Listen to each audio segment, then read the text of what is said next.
Après tout ce que vous venez de nous dire, Père, on a l'impression de se trouver dans un autre monde, dans une autre galaxie. C'est très exact, c'est très exact. Mais il y a bien des choses, n'est-ce pas, qui viennent de notre ignorance. Il y a d'abord une chose qui est certaine, c'est que la présence de Satan dans le monde, c'est pas seulement dans le monde moderne, comme le dit Monseigneur Cristiani, dans son livre Satan dans le monde moderne, c'est bien le titre. Satan, à l'heure actuelle, est sur terre autant que dans les enfers. Car l'apôtre Saint Paul nous déclare, ainsi Saint Jean dans l'Apocalypse, qu'au terme de leur bataille dans le ciel, Saint Michel et Satan et Lucifer, avec les anges, les bons anges et les mauvais, la lutte s'est terminée dans cette défaite de Satan qui a été chassé, nous dit l'Écriture, donc la parole de Dieu, sur terre et dans les enfers, dans l'atmosphère. Tous les démons ne sont pas en enfer. Il faut bien savoir cela. Nous n'avons pas l'air d'y penser, nous n'avons pas l'air de le croire, et cependant, pendant des années, le pape Léon XIII nous a fait réciter la prière à Saint-Michel au pied de l'autel, après la messe, repoussez en enfer Satan et les autres esprits mauvais qui errent dans le monde pour perdre les âmes. Repoussez en enfer, ça prouve qu'il n'y est pas. Puisqu'on ajoute qui errent dans le monde pour perdre les âmes. Il faut savoir ça. Parce que Satan, c'est pas nous qui sommes dans un monde nouveau. Nous sommes dans le monde où le bon Dieu nous a mis. Et pourquoi sommes-nous avec Satan en ce monde? C'est que quand le bon Dieu a créé l'homme, il l'a créé comme son enfant. Il lui a donné la grâce de la vie divine, n'est-ce pas? Bon. Mais comme Satan était déjà sur terre, puisqu'il avait déjà été vaincu par Saint Michel à l'heure de la bataille, qu'a fait le bon Dieu? Il a créé l'homme sur terre en le prenant de l'immonde de la terre, mais au lieu de le laisser dans le royaume de Satan, il l'a mis dans un paradis, le paradis terrestre, qui était réservé à ses enfants. Et quand l'homme a désobéi au paradis terrestre, il a été chassé du paradis pour être mis où? Avec l'autre révolté, Satan.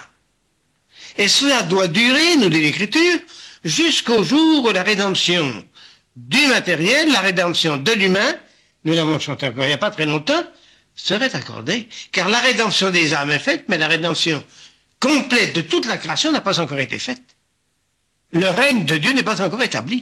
Mais notre révolte, en fait, ne vient-elle pas du fait que Dieu nous ait permis de choisir entre le bien et le mal, nous permis d'être libres? Il ne nous a pas permis d'être libres, il nous a fait le don de la liberté. Il fallait bien qu'il s'attende dans ces cas-là qu'il est révolté. Non, c'est pas nécessaire. Satan pourrait, il entre en cause, bien sûr, dans notre salut éternel, parce que Dieu permet qu'il agisse sur nous pour essayer de nous entraîner dans le péché. Bon, Dieu peut permettre cela. Mais il nous donne toutes les grâces nécessaires pour repousser les avances de Satan. Comprenez-vous? Il y a des pécheurs au paradis. Sainte Marie-Madeleine, c'est parce qu'elle est la reine des pécheresses. Elle a tellement bien répondu à l'appel divin que, si vous le remarquez, lorsque notre Seigneur a ressuscité, il est apparu d'abord à sa mère, qui est la pureté conservée, et en deuxième analyse à Marie-Madeleine, qui est la pureté retrouvée. Maria Valtorta, dans ses livres, nous dit qu'elle a retrouvé sa virginité dans sa pénitence et dans son amour. C'est énorme, ça, pour une pécheresse comme Madeleine. C'est nous qui abusons de notre liberté. Voyez-vous, on ne sait pas du tout ce qu'on dit, n'est-ce pas, parce que on confond cette liberté avec la possibilité de pécher. La liberté ne consiste pas à faire le mal. Elle consiste à avoir toute notre volonté pour faire le bien. L'objet de notre volonté, c'est le bien. Nous avons été créés pour faire le bien. Notre élément de vie, c'est le bien. tant que nous sommes dans cet élément, regardez bien, nous jouissons d'une liberté absolue pour le faire. Nous pouvons abuser d'une possibilité matérielle pour en sortir, d'accord. À ce moment-là, nous perturbons absolument tout. Le poisson dans l'eau est-il libre? Dans l'eau. Le poisson. Je vous pose la question, répondez. Oui, évidemment. Et tant qu'il est dans son élément, eh bien, je vous prie croire que vous aurez la besoin à le prendre à la main. Hein. Mais s'il en sort de cet élément, est-ce qu'il peut en sortir? Le poisson. Vous n'avez jamais vu un poisson sortir de l'eau et puis tomber sur le pré qui est à côté? Eh oui, il en a la force, puis qu'il remonte les barrages. Mais s'il en sort, il crève. L'oiseau dans l'air, est-ce qu'il est libre? Sûrement. S'il plonge dans l'eau puis qu'il sorte de son élément qui est l'air et non pas à l'eau, qu'est-ce qu'il fait? Il meurt. L'homme a été créé pour aimer le bon Dieu tant qu'il est dans cette véritable atmosphère qui est celui où il s'épanouit comme enfant de Dieu. À ce moment-là, il est dans une liberté absolue. Il mérite et il aime son Père de tout son cœur. S'il en sort, j'allais dire, il crève. Oui. Il meurt. Parce qu'il sort de son élément. Alors, parlez-nous de la mort un petit peu. Parlez-nous de cette notion que quelques-uns dénigrent à l'heure actuelle, et même certains prêtres d'ailleurs. Cette notion de l'enfer ou du paradis. Hein. Il y a des chansons qui vous disent nous irons tous au paradis, même vous, même moi, etc. Oui, bien sûr. Qu'est-ce qu'on doit en penser de ça? Mais on doit en penser ceci, c'est que on a fait abstraction absolument de tout le plan divin sur la création. Le bon Dieu a créé le monde pour sa gloire et pour notre bonheur. Notre bonheur passe en second dans la volonté divine parce qu'il ne peut pas ne pas vouloir ce qu'il est. Il est infini. Il ne peut pas vouloir quelque chose de fini par lui-même, comprenez-vous? Mais alors, c'est en nous qu'il retrouve sa gloire. Il nous a créé pour ça. Mais il y a tout de même cette loi générale, c'est que le bon Dieu n'a pas voulu que nous ayons cette récompense éternelle sans l'avoir méritée par un acte d'amour. Comment voulez-vous que le bon Dieu puisse prendre dans son paradis quelqu'un qu'il n'aime pas? C'est pas possible, ça. Alors il le rejette? C'est pas lui qui le rejette, c'est la personne qui se détourne. Moi, quand j'arriverai devant le bon Dieu, supposez un instant que je sois révolté contre lui. Je vais dire, Seigneur, vous allez me châtier. Mais je ne vais même pas lui dire cela. J'aurai, moi, voyez-vous, par suite de mon état d'âme intérieur, toute la force de la répulsion qui va me chasser du paradis. C'est le damné qui se damne. C'est pas Dieu qui le damne. Mais seulement, il faut qu'on soit d'autre côté, parce que de l'autre côté, on connaîtra le bien et le mal sans aucune défaillance. À l'heure actuelle, ce qui fait que le bon Dieu est tellement miséricordieux à notre égard, c'est que nous sommes susceptibles d'être trompés. Lorsque Satan, lui, a eu la tentation, après sa création, il n'avait comme moyen de connaissance que les idées mises par Dieu directement dans son esprit. Voyez-vous, il n'y avait pas d'erreur possible. Pourquoi? Parce qu'il n'y avait rien qui puisse provoquer une erreur. Pour nous, c'est pas la même chose. Les connaissances nous arrivent du bon Dieu, d'accord, mais à travers tous les sens de notre corps. Moi, je ne connais les choses que par mes yeux, que par mes oreilles, que par ma langue, que par mes mains, que par mes pieds, etc. Comprenez-vous? Alors, ces sens-là peuvent me tromper. L'illusion, c'est pas un vrai mot. Ça peut arriver, comprenez-vous?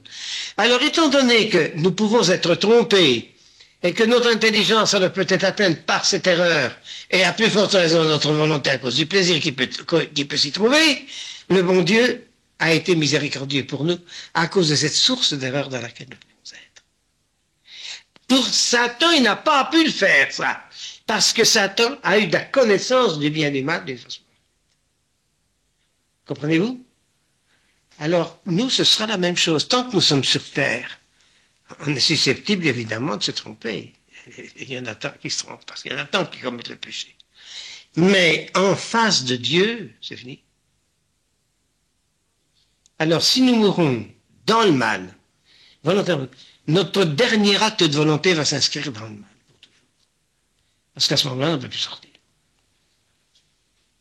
Tout à l'heure, vous nous disiez que les possédés du démon étaient des gens qui, en fait, avaient été trop près, avaient trop, à la limite, fréquenté, si je puis me permettre le terme, fréquenté le diable, avaient cherché... En principe, oui.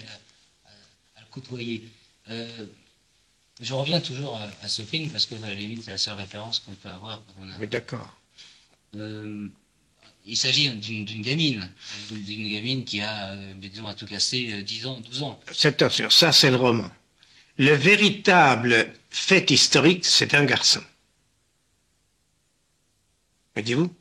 C'est un garçon, c'était pas une fille. Mais d'avoir mis une petite fille en vedette, c'était plus croustillant. Vous avez compris? Bon. Maintenant, les préparatifs de cette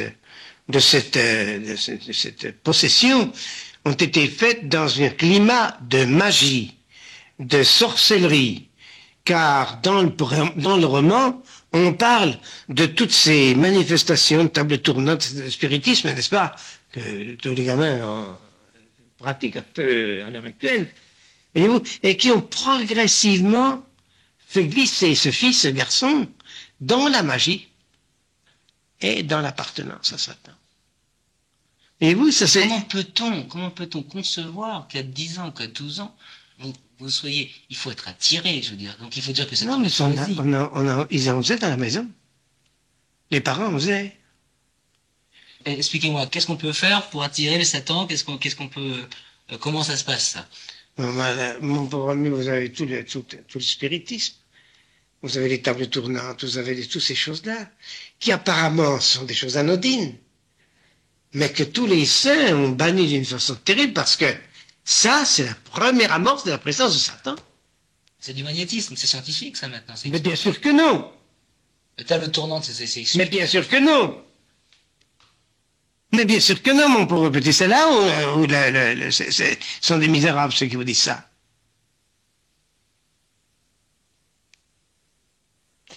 Il y a combien? Il y a bien un an.